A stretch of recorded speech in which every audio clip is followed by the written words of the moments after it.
El niño pobre que creó un imperio. Te dije que aquí no vales nada, Santiago. Esto no es para muertos de hambre, rugió don Olegario, el patrón del campo, mientras le arrebataba con furia el saco de semillas de las manos al muchacho, lanzándolo al barro ante todos. Santiago cayó con fuerza. El polvo seco y la vergüenza se le pegaron al cuerpo como espinas. Las risas de los peones retumbaban como relámpagos. Su padre lo observaba desde lejos, sin poder intervenir. Le temblaban las manos, no por el miedo a Olegario, sino por la rabia de no poder proteger a su hijo. Todo comenzó un agosto, seco como ninguno. El cielo parecía hecho de piedra y las tierras, agrietadas como los talones del abuelo Tristán, no prometían ni una gota de esperanza. En el caserío de Tierra Vieja, donde el sol madruga más que los gallos y se acuesta cuando ya todo está rendido, vivía Santiago, un muchacho de 14 años, flaco como una espina de tuna y con los ojos llenos de preguntas. Vivía con su padre, Benicio, un jornalero que conocía los surcos mejor que sus propias arrugas. Lo que tenían cabía en un catre, una olla de maíz y una bicicleta sin cadena. Pero Santiago tenía algo que no se podía medir, una visión, algo que ninguno de los otros veía. Él soñaba con hacer que la tierra respondiera distinto, sin depender de los patrones ni de los caprichos del clima. Pero en Tierra Vieja, los sueños ajenos se veían como insolencias. La primera vez que Santiago habló de sembrar quinoa donde nunca se había sembrado, lo miraron como si hubiera dicho que iba a ordeñar nubes. Don Olegario se carcajeó delante de todos, con el sombrero echado hacia atrás y el diente de oro brillando. «Este mocoso ya quiere enseñarnos a trabajar la tierra», dijo burlón. «¿Por qué no mejor te vas a la ciudad a vender ilusiones?» Desde ese día, la burla fue constante. Lo mandaban a hacer los peores trabajos. Deshiervar a mano las zarzas, cargar sacos rotos, espantar cuervos con gritos. Y cuando hablaba de innovar con abono orgánico o derrotar cultivos, se lo tragaban las risas. Pero Santiago no retrocedía. Se quedaba en las noches leyendo un viejo manual agrícola que encontró en un galpón, aprendiendo términos que ni los agrónomos del pueblo conocían.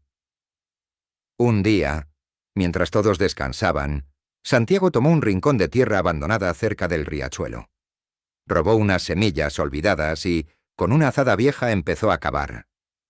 No tenía permiso. Si lo descubrían, podría costarle a su padre el puesto.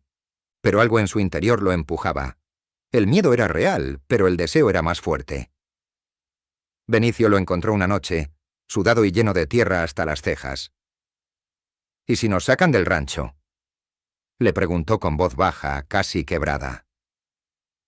«Entonces, sembramos en la orilla del camino, pero vamos a sembrar», respondió Santiago con los ojos encendidos. Los primeros brotes aparecieron a escondidas, tímidos pero vivos. Santiago los cuidaba como quien cuida un secreto, hasta que una madrugada, don Olegario lo sorprendió regando con una lata oxidada. «¿Qué haces aquí, malnacido?», le gritó mientras le lanzaba una piedra al brote más alto. Santiago no respondió. Solo lo miró con algo nuevo en la mirada. Ya no era miedo, era certeza. Lo echaron del campo ese mismo día. Su padre, al ver el costal en la espalda de su hijo, quiso caer de rodillas, pero Santiago lo sostuvo. «Nos vamos, papá. Vamos a buscar una tierra donde no tengan dueño los sueños». Caminaron durante 3 días hasta llegar al borde del Valle del Zafrán, una tierra dejada por los que ya no creían. Ahí, con ayuda de un anciano campesino llamado Tomás, que conocía el lugar como la palma de su mano, empezaron de cero. Santiago se convirtió en aprendiz de todo: carpintero, sembrador, constructor de cercas. Y mientras otros veían maleza, él veía oportunidad. Tomás, viudo y sin herederos, le enseñó a Santiago los secretos de la siembra ancestral. Juntos mezclaron lo viejo con lo nuevo. Las noches se hacían cortas entre planos de riego por goteo, hechos con botellas recicladas, y las madrugadas eran despiertos con olor a tierra mojada. Pero el campo no perdona rápido. Una plaga arrasó su primer sembradío. Luego una helada los dejó sin agua por semanas. La comida escaseaba. Benicio cayó enfermo, y el anciano Tomás no despertó una mañana. Santiago sintió que todo lo que había levantado se deshacía entre sus dedos. Solo, casi sin recursos, contempló su pedazo de tierra como si fuera una tumba. Pero en medio de la desesperación, recordó las palabras de Tomás la noche antes de morir. Si el mundo te escupe, cultívale en la cara. La tierra no traiciona a quien la honra. Con el último saco de semillas y su bicicleta sin cadena convertida en molino de viento improvisado, Santiago reinició todo. Una gota, una planta, una esperanza a la vez. Y ahí, justo cuando parecía que ya no había más por perder, la tierra respondió. Lo que germinó esa temporada no fue solo quinoa. Fue respeto. Fue fruto de un desprecio que lo hizo fértil. Y esa fue apenas la primera cosecha. El murmullo del viento entre los tallos maduros de quinoa era distinto aquel año. No silbaba con dolor ni rabia, sino con un susurro de victoria. El pequeño sembradío, que apenas cubría media hectárea, explotó en una sinfonía de colores y vida.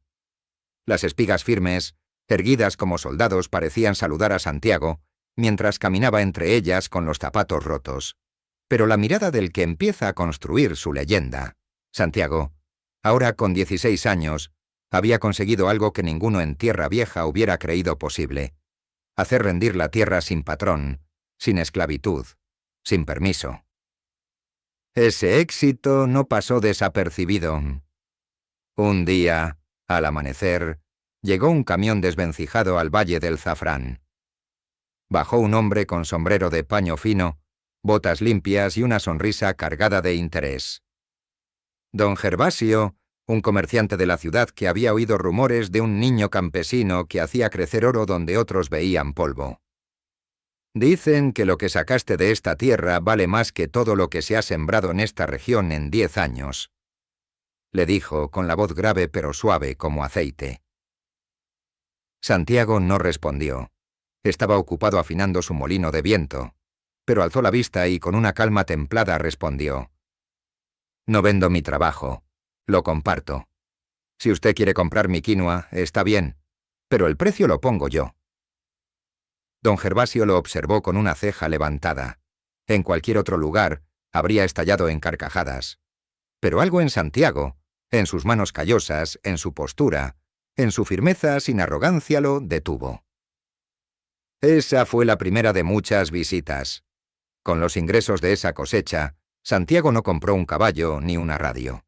Compró herramientas para más campesinos, alquiló terrenos baldíos y formó un grupo con jóvenes como él que habían sido despreciados en otros campos. Les enseñó lo que aprendió a pulso, sin guardarse secretos. Así nació la Cooperativa Zafrán Libre, un nombre que incomodaba a los viejos patrones de la región. Don Olegario, al enterarse, soltó una carcajada seca. ¿Cooperativa? Bah, eso es para ilusos y perdedores. No dura ni una temporada. Pero duró. Y no solo duró, creció como un incendio en época de sequía. En menos de 3 años, los productos de la cooperativa llegaban a ferias regionales, luego a mercados orgánicos de la ciudad y finalmente a exportadores de alimentos sostenibles. Santiago, que nunca aprendió a escribir bien su nombre en cursiva, firmaba contratos con universidades agrícolas que lo venían a estudiar como fenómeno. Su nombre aparecía en folletos, revistas, rurales, hasta documentales, pero él seguía igual, despertando antes del sol, caminando descalzo sobre la tierra, compartiendo lo que sabía. Un día regresó a Tierra Vieja.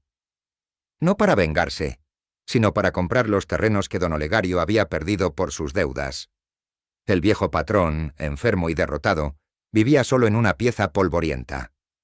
Santiago lo encontró sentado en una silla rota, sin reconocerlo de inmediato. ¿Tú eres...? Santiago, el que usted echó al barro. ¿Vienes a burlarte? Vengo a ofrecerle algo. Un sitio donde trabajar la tierra sin látigos ni humillación. Como un igual. Olegario, con los ojos hundidos, soltó una risa débil.